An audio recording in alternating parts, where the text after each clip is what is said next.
Assalamualaikum warahmatullahi wabarakatuh. Hari ini kita belajar mengenai pengujian produk ya. Jadi produk itu sebelum dipasarkan harus dilakukan pengujian ya.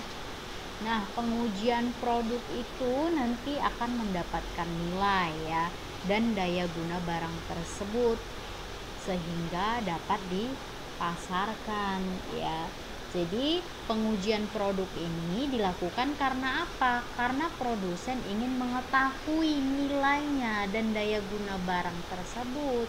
Jadi udah mengetahui nilainya dan daya gunanya baru bisa dipasarkan ya. Jadi kalau produsen itu adalah orang yang memiliki atau mempunyai produk tersebut, sementara konsumen itu adalah orang penikmat produk atau orang yang menggunakan produk tersebut ya. Oke, pengujian produk merupakan strategi untuk meningkatkan aspek perlindungan konsumen ya. Jadi pengujian produk itu merupakan strategi dalam penjualan. Untuk apa? Untuk meningkatkan aspek perlindungan dari konsumen, biar konsumen itu lebih tertarik ya kan dari apa yang kita munculkan produk kita itu ya. Kemudian pengujian produk ini dapat dilakukan oleh pembuat produk yang bekerja sama dengan peneliti independen ya. Jadi dalam melakukan pengujian produk ini nanti ada kerjasamanya dengan peneliti independen atau peneliti yang ditunjuk oleh pemerintah atau lembaga-lembaga sertifikasi untuk menguji suatu produk tersebut ya. Nah, tujuan pengujian produk ya. Jadi tujuan pengujian produk itu yang pertama adalah memastikan bahwa persyaratan spesifikasi, kemudian regulasi itu adalah konsep ya. Konsep pengelolaan sistemnya seperti apa dan kontrak produknya dapat terpenuhi ya. Itu tujuan pengujian produknya. Kemudian memutuskan apakah produk tersebut sudah berjalan di jalur yang semestinya ya. Kemudian alat demonstrasi produk ya. Jadi pengujian produk itu merupakan salah satu alat demonstrasi produk atau alat sebagai kita mencontohkan produk apa nanti yang akan kita luncurkan atau kita pasarkan, kita demonstrasikanlah kepada konsumen seperti itu. Kemudian menetapkan kesesuaian produk terhadap penggunaan akhir. Jadi harus sesuai produk yang kita lakukan dalam pengujian itu harus sama nanti pada produk yang akan kita pasarkan, harus sama. Itulah gunanya dilakukan pengujian produk ya, tujuannya. Kemudian menyediakan dasar komunikasi teknis suatu produk, itu tujuannya. Kemudian tujuan produk juga menyediakan informasi perbandingan dengan produk-produk lain. Jadi kita dalam pengujian produk kita harus memunculkan produk-produk lain untuk kita sandingkan dengan produk yang akan kita pasarkan seperti itu ya. Kemudian tujuan produk lainnya adalah upaya untuk menciptakan produk yang dapat dipertanggungjawabkan secara hukum ya. Jadi pengujian produk itulah tujuannya untuk menciptakan produk yang dapat dipertanggungjawabkan secara hukum.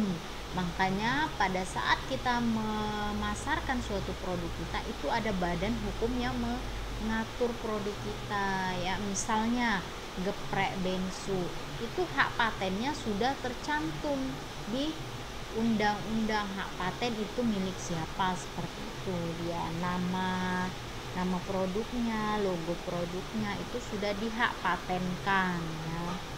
Itulah tujuan nanti kita pengujian produknya. Kemudian membantu pemecahan masalah terhadap kendala produk ya. Jadi pada saat kita melakukan pengujian produk ya, itu membantu kita untuk memecahkan masalah. Misalnya apa kekurangan dari produk kita, kenapa produk kita eh, kurang menarik, itu nanti akan memecahkan masalah-masalah pada saat kita melakukan pengujian produk ya. Kemudian tujuan pengujian produk yang lainnya untuk menentukan potensi penghematan dalam produksi suatu produk ya. Jadi kita sebelum dipasarkan terlebih banyak, kita harus melakukan pengujian agar hasil produk kita menjadi lebih bagus dan mempunyai konsep yang lebih menarik untuk dipasarkan. Jadi kita tidak membuang banyak biaya produksi, ya kan?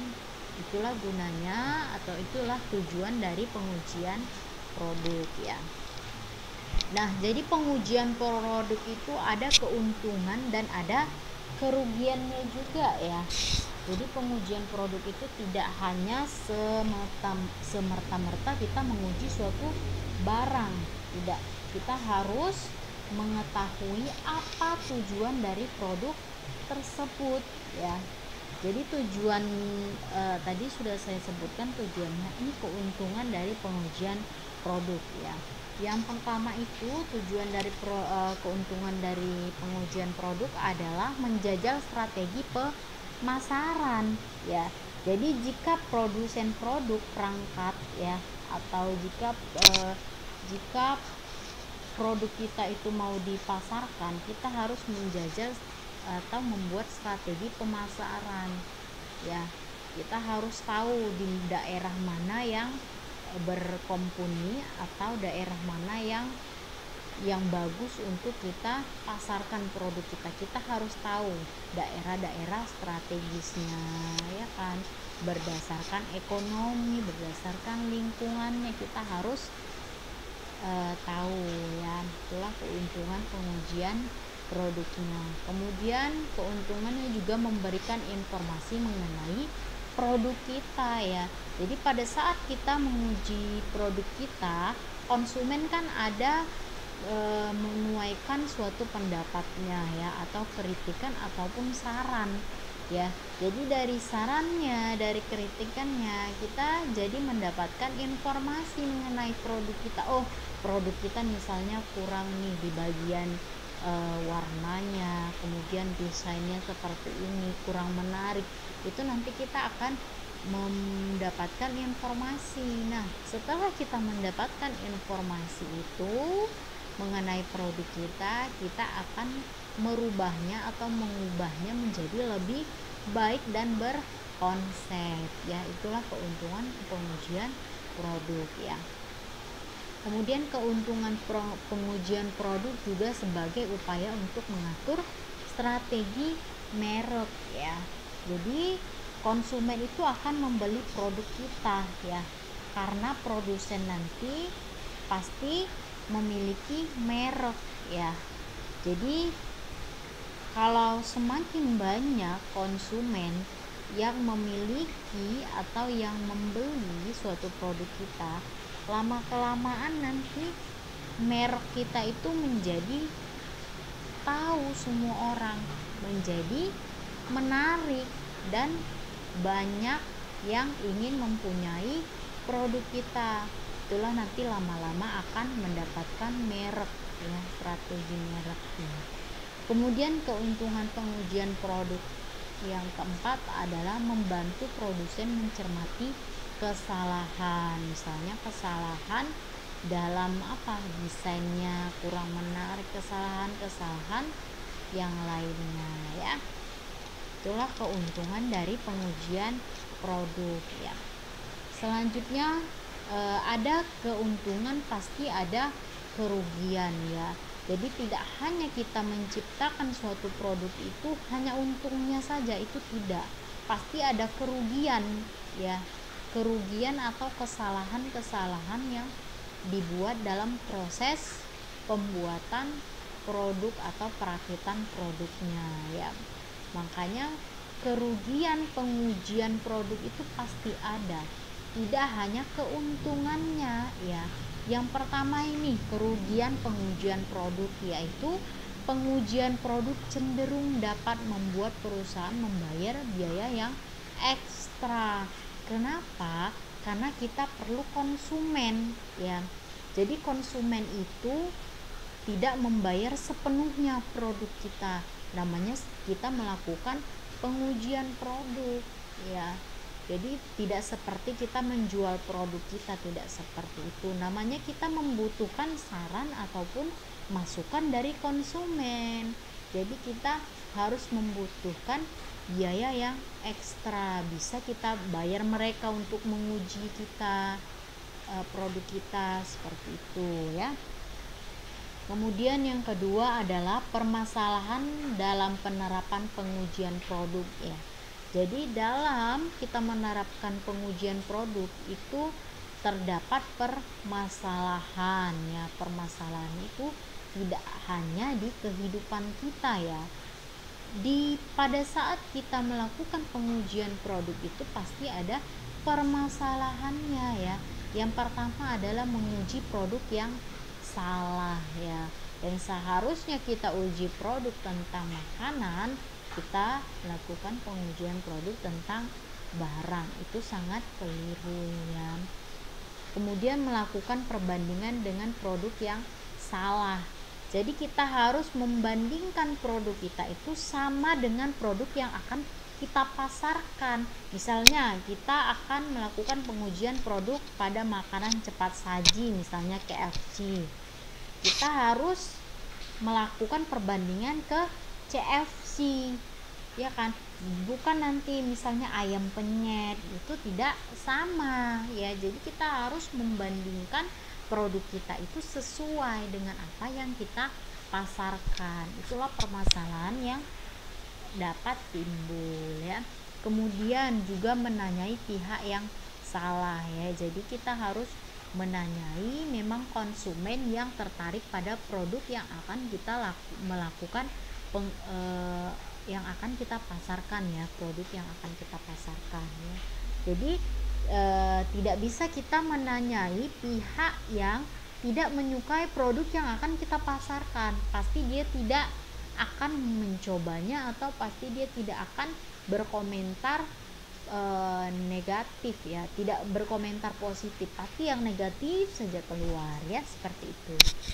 Kemudian melakukan pengujian pada lingkungan pasar yang berbeda dari lingkungan pasar asli produk tersebut ya.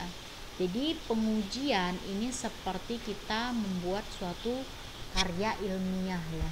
Pada saat kita melakukan pengujian produk, kita harus menguji di lingkungan yang berbeda. Misalnya kita pasarkanlah produk kita ini di daerah, misalnya di daerah Binjai. Jangan kita melakukan pengujiannya di daerah Binjai, jangan.